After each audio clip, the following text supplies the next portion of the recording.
Hi verse నేను మీ doctor ఎంజెడ్ఏ Askari ఎండి యునాని. నా practice వచ్చేసి నాంపల్లి హైదరాబాద్లో ఉంటుందండి. విజయవాడ నుండి నేను ఎండి చేశానండి, నందమూరి తారక రామారావు హెల్త్ ఇన్స్టిట్యూట్. నేను మగవాళ్లలో సెక్స్ టైమింగ్ తగ్గిన, సెక్స్లో పవర్ తగ్గిన, ఎంజాయ్మెంట్ తగ్గిన, ప్లెజర్ తగ్గిన, ఎక్సైట్మెంట్ తగ్గిన దాన్ని చూస్తానండి. ఇవాళ టాపిక్ సెక్స్లో టైం తగ్గిపోతే దాని ట్రీట్మెంట్ ఎలా ఉంటుంది యునానీలో చెప్తాను. అకార్డింగ్ మోడర్న్ సైన్స్ ఎందుకు తగ్గుతుందంటే, తెలిసి తెలియని వయసుతో హస్తప్రయోగం చేస్తే మన సెక్స్ సెంటర్లో కెమికల్ హార్మోన్ ఉంటుంది, సీరోటోనిన్ అనే హార్మోన్ తగ్గిపోవటం వల్ల సెక్స్లో టైమింగ్ తగ్గిపోతుంది. అలాగే అంగం సెన్సిటివ్ అవ్వటం వల్ల కూడా సెక్స్లో టైమింగ్ తగ్గిపోతుంది. కానీ యునానీ సైన్స్ ఏం చెప్తుందంటే, మన మెదడు వీక్ అయిపోవటం వల్ల, మన అంగం చుట్టుపక్కల ఉన్న కండరాలు వీక్ అయిపోవటం వల్ల, వీర్యం పల్చగైపోవటం వల్ల, అంగం ముందు భాగం చాలా సెన్సిటివ్గా మారటం వల్ల మన సెక్స్లో టైమింగ్ తగ్గిపోయి వీర్యం తొందరగా బయటికి రావటం జరుగుతుంది.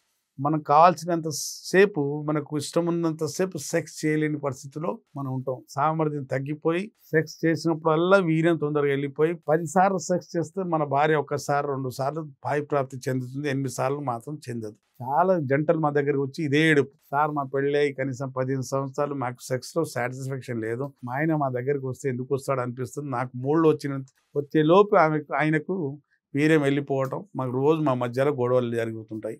సెక్స్ రాబాకు, నాకు మూళ్ళు తీసుకురాబాకు, మూడు వచ్చిన తర్వాత నువ్వు తొందరగా వెళ్ళిపోతావు, నాకు ఇంకా కాదు కాబట్టి నాకు ఇబ్బందులు వస్తున్నాయి సార్ అంటారు. చాలా మంది ఈ మధ్యకాలంలో ఫింగరింగ్ చేసుకుంటున్నాం సార్, మేము మస్టర్బేషన్ చేసుకుంటున్నాం అని స్త్రీలు ఓపెన్గా చెప్తున్నారు మా కౌన్సిలింగ్లో.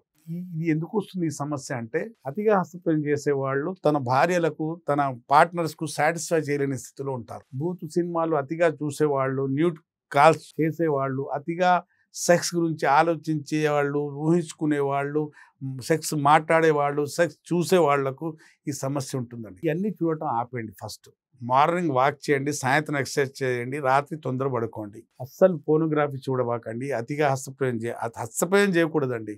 అయినప్పటికీ సమస్య మీకు చుట్టుముట్టింది అనుకోండి, యునానీలో చక్కటి పరిష్కారం, సెక్జువల్ టైమింగ్ పెంచుకోవచ్చు. ఇప్పుడు మనకు మూత్రం వచ్చిన ఆపుకుంటాం, మలం వచ్చిన ఆపుకుంటాం, కానీ సెక్స్ చేసేటప్పుడు మనకు వీర్యం తొందరగా వెళ్ళేటప్పుడు మనం ఆపుకోలేకపోతాం. భార్యతో గొడవ అయితే తెలిసినా కూడా ఆపుకోలేకపోతాం. ఆమె సాటిస్ఫై అవ్వలేదు, ఇంకా ఆమెకు ఆర్గజం కలగలేదు అన్నా కూడా మన వీర్యం తన్నుకుంటూ బయటకు వచ్చేస్తుంది. మన ప్రమేయం లేకుండానే మన వీర్యం బయటకు వచ్చేస్తుంది. అంత నిస్సహాయతతో ఉంటాం. మనం దానికి ట్రీట్మెంట్ తీసుకోవాలి కదండి. రారండి చాలామంది. ఒక మగాడికి ఏంటంటే, నాకు మగతనం తగ్గిందా, నేను మగాడిని అన్నట్టు ఒక ఈగోలో ఉంటాడండి, రాడు. కొందరేమో సిగ్గుతో రారు, కొందరేమో భయంతో రారు. భార్యలు సుఖపడుతున్నారా లేదా, చాలామంది ఈ మధ్యకాలంలో ఇల్లీగల్ ఎఫర్ట్స్ పెట్టుకుంటున్నారు, అక్రమ సంబంధాలు పెట్టుకుంటున్నారు, కొన్ని జంటలు విడిపోతున్నాయి, కొన్ని విడాకులు అవుతున్నాయి. కానీ మగవాడు తన ఇంటి వైపు చూసుకుంటలేడు, తన బెడ్ వైపు చూస్తలేడు. తనకు జెన్యూన్గా నాకు ఈ సమస్య ఉంది, నాకు ట్రీట్మెంట్ తీసుకోవాలి, సార్ దగ్గర వెళ్ళి తీసుకుంటాను, దీనికి సార్ అంటున్నారు శాశ్వత నివారణ ఉంటుంది, పర్మనెంట్ సొల్యూషన్ ఉంటుంది యునానీలో. తీసుకున్నప్పుడు ఈ సమస్యతో బయటపడవచ్చు కదా. ఏముందండి ట్రీట్మెంట్, ప్రతి సమస్యకు ట్రీట్మెంట్ ఉన్నప్పుడు దేనికి కూడా ట్రీట్మెంట్ ఉంది కదండి. మీలో ఎవరికైనా శీఘ్రస్ఖలనం, ప్రీమాచ్యూర్ ఎజాకులేషన్, టైం సెక్స్ ఎంత ఉండాలండి, మన పార్ట్నర్ సుఖపడే వరకు మన అంగంలో నిలకడ ఉండాలి, గట్టితనం ఉండాలి. ఆమె ఎప్పుడు ఆర్గజం కలుగుతుందో, ప్రాప్తి కలుగుతుందో అప్పుడు మన వీర్యం బయటకు వస్తే మన టైం ఉన్నంతే. మనకు ఆమె సుఖపడేంతసేపు ఉంటే మన టైం నార్మల్ టైం. ఆమె తొందర పడితే తొందర ఉన్నట్టు, ఆలస్యం పడితే ఆలస్యం ఉన్నట్టు. ఆమె సుఖపడే వరకు మనకు సెక్స్తో మన అంగంలో గట్టితనం ఉండాలి. కాబట్టి మీకు ఇలాంటి సమస్య ఉంటే నాతో వరల్డ్ వైడ్గా ఎక్కడున్నా మీకు కౌన్సిలింగ్ కోసం అయినా, మీ సమస్య తెలుసుకోవడానికి ఎందుకు వచ్చింది, ఆన్లైన్ పెయిడ్ కన్సల్టేషన్ తీసుకుని నాతో మాట్లాడండి. దగ్గరలో ఉంటూ నాతో కలవండి. ఈ సమస్యతో మీరు శాశ్వతంగా బయటపడవచ్చు. అప్పటి వరకు సెలవు.